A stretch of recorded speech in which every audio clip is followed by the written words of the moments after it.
asalaamaaleykum seen xarit seen mbokk Demba Ndiaye moo ñëwaat à travers Polyactu TV donc di leen defal chronique yi nga xam ne da leen ko tàmmoon di leen ko defal waaye yàlla dafa def fan yi xaw a nekk ci xat-xat bu ndaw rek moo taxoon déggu leen ma may jégalu nag waaye sant yàlla bu baax a baax donc di leen ziare di leen balu àq di leen balu àq donc di leen ñaan tamit vraiment ngeen abonné parce que le fait que ngeen abonné daf ñu gën a may doole daf ñu gën a yokku donc vraiment loolu laa leen di ñaan donc ci diggante bi lu bari jaar na fi loo xam ne waroon nañ ci war a mën a wax parce que boo xoolee élection yi nga xam ne moo fi passé donc ci commencé ko ci parrainage bi donc dépôt liste yi donc ba élection yi ba résultat yi donc yooyu yëpp pratiquement waxuñu ci woon mais bés ni ki tey donc dañuy ñëwaat di war a mën a am di ci jox suñu jàngat di ci wax ni ñu gisee li nga xam ne moo am réew ma li nga xam ne mooy dox donc nag sant yàlla tamit population sénégalaise bi nga xam ne ñoom ñoo nekkoon foofu dem voté ji ba ñi am résultat yi ñu am yépp donc sant yàlla bien que am na lu ci jot a am tuuti am na ñu ci jot a jàq seen bakkan ñu leen di massawu di ko jaale seeni mbokk di ko naqarlu bu baax a baax parce que defe naa ne Sénégal ñun ñëpp a ko bokk te ñun ñëpp benn lañu donc bu dee en matière d'élection la am na loo xam ne war nañ ko mën a def te nit waru cee ñàkk bakkanam ndax ñàkk bakkan dafa fort donc mu nekk loo xam ne dañuy ñaan yàlla ñi nga xam ne ñoo ñuy jiite ñu def lépp lu ñu mën ba yii nii duñ ci amati mu bañ a amati Sénégal ñi nga xam ne tamit ñoo nekk ci opposition bi di wut dara ñu seet ñoom tamit nu ñu wutee jàmm c'est-à-dire buñ leen teree ñu jéem a seet nu ñu war a mën a def pour bàyyi ko ñi nga xam ne ñooy tere waat tamit ñu jaarale ko ci yoon bu ñu waree tere ñu war tere bu ñu warut a tere ñu war a tere ñu bañ a tere donc defe naa loolu mooy jàmm ji parce que Sénégal dëkku jàmm la donc dëkku lislaam la donc ay nit ñu baax fa nekk donc am na yoo xam ne kenn waruñu faa dugg donc dañu doon ñëw naan démocratie donc am na loo xam ne waruñu ñëw di gën a dellu ginnaaw waaw donc ci loolu laay wax laay commencer leneen di tamit damay dugg ci élection yi résultats yi ni mu wone nii donc bu ñu xoolee nañu wax ne mën nañu wax ne les pouvoirs sont équilibrés donc pratiquement loolu la ñuy wax parce que au niveau de l'Assemblée pratiquement opposition bi am na fa doole pouvoir tamit dooleem wàññeeku na fa mais ba léegi ak déclaration bi nga xam ne Pape Diop ñëw na fekk ci leen donc dañuy naan ne pouvoir bi moo fa ëpp c'est-à-dire mooy majorité mais majorité bi mu yor c'est-à-dire du majorité bu dëgër bu ñu ko xoolee waaw du majorité bu dëgër parce que en matière de politique la ñu nekk te en matière de politique bu ñu xoolee la majeure partie des politiciens seeni intérêt la ñuy jiital seeni intérêt la ñuy jiital moo tax ñuy dugg ci yenn yi waaw mais nag fi mu toll nii muy opposition bi muy pouvoir bi am nañu yoon surtout opposition bi pour war a mën a liggéey pour war a mën a wane yenn yi parce que defe naa am na yoo xam ne bu ñu xoolee ne baaxul war nañ ci war a mën a dellu ginnaaw bu ñu xoolee ne baax na war nañ ko mën a accepter ñu avancer réew mi jëm ci kanam ki nga xam ne moo ñu jiite mën a continuer liggéeyam donc foofu laay commencer donc nag damay wax li nga xam ne moo fi am démb muy Pape Diop li nga xam ne def na ko mu nekk loo xam ne ku ci nekk jox nga ci sa xalaat ku ci nekk jox nga sa gis-gis ku ci nekk wax noo ko xalaatee daal parce que Pape Diop dafa nekk koo xam ne buñ ko suivre ca commencement ba benn côté dafa constant Pape Diop dafa yàgg di wax ne dafa bëgg famille libérale ñu boolewaat dajaloo moom loolu la doon wax moo tax ñu ci bari li ñuy wax naan Pape Diop bu demoon opposition la may bett mais bu ñëwee ci côté pouvoir du ma bett ndax ñëpp dégg nañ li mu wax démb tamit ku ci nekk am na noo ko jàngatee donc ñenn ñi dañu jàpp ne warul woon wax lii ñenn ñi bëggoon na dem xamul nu muy demee mais man bu doon man personnellement li mu def démb du ma ko def même bu ma faralee pouvoir donc dinaa toog même bu may def benn communiqué mais du ma toog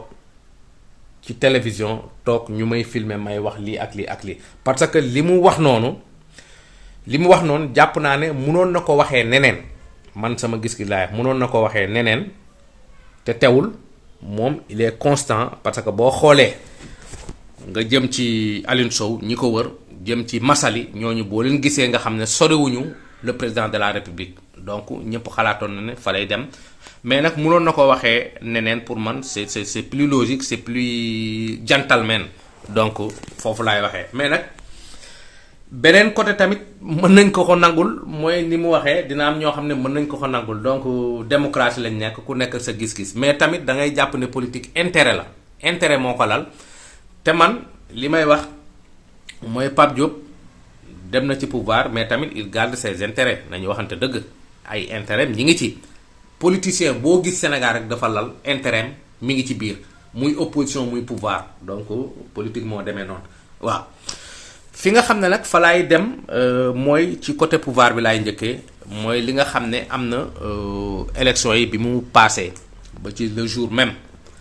Aminata Touré génn na def déclaration wax on a gagné xawma 30 départements donc wax opposition gagnéwul ñu ñoo gagné dafa nekk loo xam ne kenn xaaru ko woon ci Aminata Touré vraiment femme bu baax la kenn xaaru ko woon mu war a mën a def yenn déclaration yi c'est-à-dire da ngay toog comme am na commission bi nga xam ne moo doon saytu war a génne résultat da ngay toog nga xaar mu génne ko mais nag benn côté dama koy comprendre ndax question de nappante la woon waaw donc pouvoir opposition génn na di jubilé moom tamit kut koo kut mu ne xaaral ma door conférence bi taxaw mais bu doon may moom loolu du ma ko def waaw mais nag xalaatam la te teewul am na ñu mu nekkal ñoo xam ne peut-être ñoo ko conseillé politique la dañuy xeex waaw dañuy xeex ku nekk ak sa ak ni nga ko gisee waaw mais nag jàngat bi ma ci am mooy ci côté pouvoir mais Macky Sall munoo ñëw nga amoon 145 députés en 2017 ñu ñëw en 2022 tu te retrouves avec 82 députés donc loolu dafa ñaaw c'est-à-dire war nga toog nga war a mën a xoolaat sa bopp ndax sénégalais yi message bu fort lañ la lancé woon ci élection maire yi donc dañ la lancé woon un message fort message boobu rek dafa mel ni ba léegi dese nga koo dégg le président de la République daf ko desee dégg mais li nga xam ne moo am ci élection yii passé wane na Macky Sall doit faire très attention donc war na def attention bu baax a baax la muy wax fa muy dugg ak ña ko wër xam nga nit moom bu la ay nit wëree te ñi nga xam ne dañ laa wër te nanguwuñ la wax dëgg rek jàppal ne ñooñu dañ lay nax parce que man dama jàpp ne le président de la république am na ñu bari ñu ko wër ñoo xam ne dañ koy nax seeni intérêt moo leen fa bàyyi loolu pouvoir bu ñëw rek muy Abdou Diouf muy Ablaye Wade muy Macky Sall am na ñoo xam ne dañ laa wër uniquement pour leurs intérêts donc nag le président de la république war na xippi bëtam xoolaat bu baax a baax ñi nga xam ne ñoo ko wër dese na ko 2 ans 18 mois donc 18 mois yi vraiment war na mën a xool ñan la war a mën a liggéeyandool pour Sénégal war a mën a dem ci kanam mais surtout seetal ña nga xam ne dañ lay wax dëgg bëgguñu la ndax sa alal mais dañ la bëgg intérieurement dañ la bëggal la jàmm moo tax dañ lay conseil li nga xam ne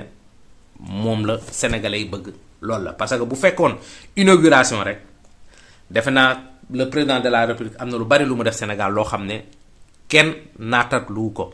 c'est-à-dire xaw ma nu ñu koy waxee mais kenn du ko wedd ndax nit ñi dañ cee teg seen bët waaw mais nag am na ñu ko wër ñoo xam ne vraiment ñooñu ñoo ko yàqal ñoo yàqal le président de la république mais 18 mois yi ko desee donc il doit beaucoup travailler surtout seet ñoo ko wër ñi nga xam ne dañu ko yàqal parce que tamit le président de la république dafa dem ba nga xam ne sénégalais dañ dem ba di ko bañ te loolu Macky liggéeyu ko fi woon mais nag ñi ko wër ñoo ko yàqal donc il doit faire très attention ni ma ko waxee woon sànq waaw donc loolu la ma jóge foofu dem tamit ci côté opposition bi vraiment war nañu sant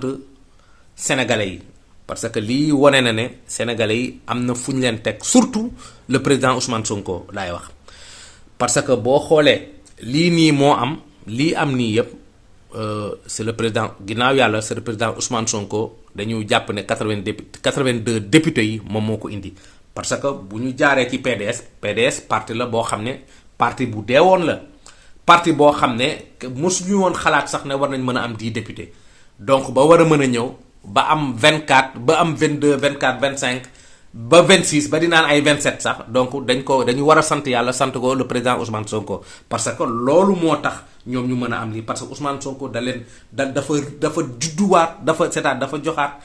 lu bari wàllu Sénégal c'est-à-dire dafa jàppalewaat lu bari le président Abdoulaye Wade waaw donc nag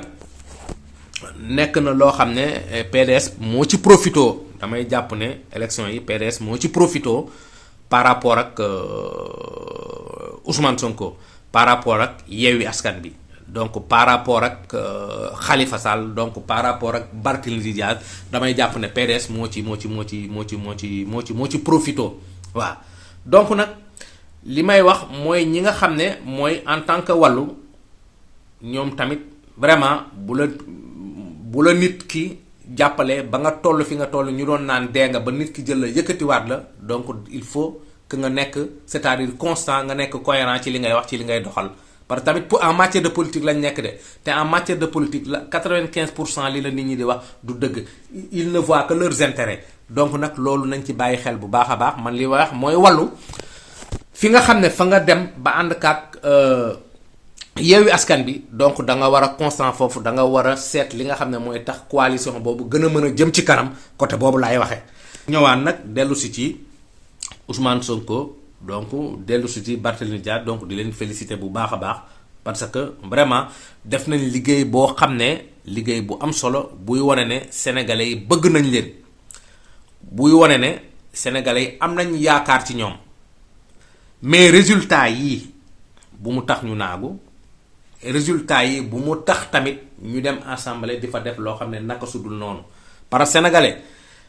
mën na laa bëgg de mais léeg-léeg am na erreur yooyu def rek bu lay bàyyi dalay bett donc nag war nañ mën a góorgóorlu bu baax a baax jéem a seet na lañ mën a def pour gën a mën a dëgëral coalition bi ñu yor waaw fi nga xam ne nag fa laay ñëw daanele pour war ci mën a conclure mooy loo xam ne sénégalais war nañ xippi seen bët xam ne Sénégal ñun ñépp a ko bokk Sénégal dafa nekk dëkk boo xam ne problème ethnie waru fa am te à travers ces élections ñu ngi koy wone parce que dafa feeñ c'est-à-dire dafa leer parce que boo demee dans le sud gis ngeen ki ñi vooteel nga dem ci nord bi gis ngeen ki ñi vooteel nga dem ci Europe bi gis ngeen ki ñi vooteel nga dem Afrique gis ngeen ki ñi vooteel te bu ñu toogee ñu analyser ñun ñëpp dañuy xam ne problème ethnie mi ngi ci. te loolu nag sénégalais dañ ci war a bàyyi xel bu baax a baax xam ne Sénégal ñun ñëpp ñoo ko bokk nañu xool li nga xam ne mooy intérêt sénégalais yi pour ñu war a mën a jëm ci kanam donc loolu la donc foofu laay yem ci affaire problème ethnie yi mais ku ci nekk rek xel lu jëriñ lu dul xalaat ku ci toog xalaat rek war nga mën a xam li ma la wax waaw. beneen bi tamit mooy li may wax mooy politiciens yi surtout opposition bi laay waxal bii pas opposition bi nañu bàyyi di jaxase sénégalais yi di yàq xelu sénégalais yi c'est-à-dire munoo ñëw naan dañu sàcc élection yi wala fichier bi baaxul loolu nañu bàyyi di ko wax sénégalais yi parce que munoo yow fichier boobu moo la fal fichier bu élection yi dem na defoo contesté woo defoo dara am sa 82 députés donc am sa nu mu tuddati am sa 80 députés boo retourné naan ay dañoo sàcc élection yi donc loolu amul Sénégal sàcc élection mënatu fa am waaw sàcc élection mënatu fa am. donc nañu góorgóorlu baax te bàyyi loolu bañ a jaxase population bi ak pouvoir bi donc yooyu nañ koy bàyyi parce que tamit bu question que ne bëgg naa falu rek damay seet li ma arrangé ma wax ko parce que ci campagne yi noté naa fi ay wax yoo xam ne ay affaire góor jigéen ak affaire yooyu mais bëgg a falu warul tax yenn yi nga di ko génne sa gémmiñ te li ngay wax yow wóor na ne li ngay waxtu dëgg donc loolu nañ ko bàyyi nañu bàyyi yooyu xam ne Sénégal ñun ñoo ko bokk ñun ñoo bokk Sénégal waaw ñun ñoo bokk Sénégal. parce que nag li may wax nag vraiment li nga xam ne dañ ci war a wax dafa bari waaw te xam naa ne incha allah bu ñu yàlla mayee jàmm tamit problème bi nga xam ne moo nekk au niveau de l'hôpital Dantec ñu ngi ciy gëstu